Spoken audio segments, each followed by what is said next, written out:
Embaixadora, queria que a senhora resumisse, então, a situação na Venezuela. Porque todo mundo acha que nossa situação política é produto de Maduro. Não, começou com Chávez. E começou quando Chávez ganhou a eleição em 1998.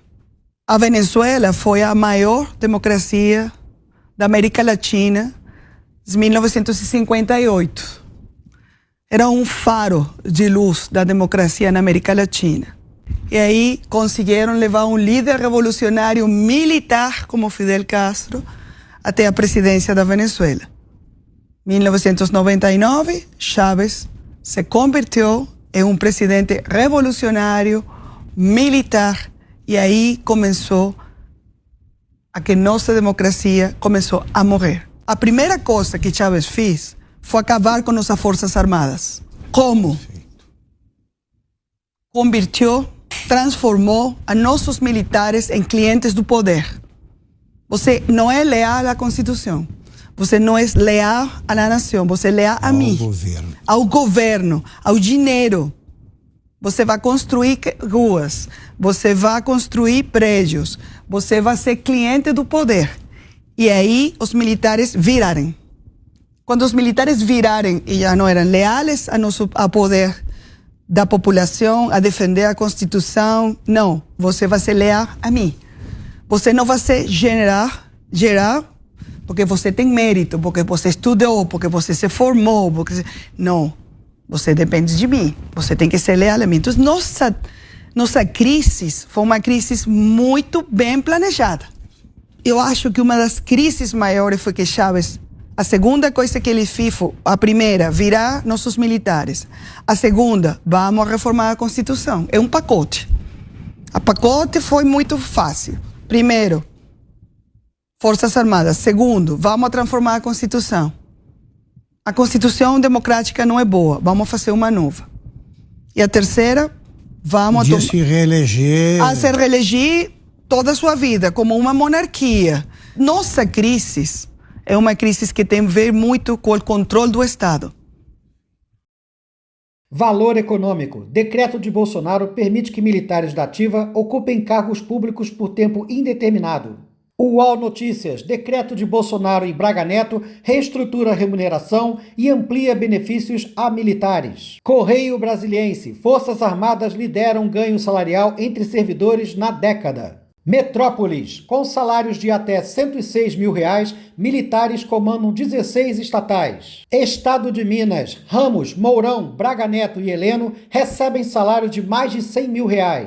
Estado de Minas. Portaria de Bolsonaro permite que generais ganhem R$350 mil a mais ao ano. Folha de São Paulo. Bolsonaro e Braga Neto ampliam bônus a militares até para evento esportivo. Estadão. Forças Armadas têm o maior ganho salarial entre os servidores federais nos últimos 10 anos. Correio Brasiliense. Presença de militares em cargo civil aumentou 193%, diz IPEA. Estado de Minas. Militares estão na linha de frente na campanha de Bolsonaro pela reeleição. Gazeta do Povo. Nova Constituição. De onde vem a ideia do líder do governo Bolsonaro? Estado de Minas. Líder do governo Bolsonaro na Câmara diz que Constituição tornou o Brasil ingovernável. Folha de São Paulo.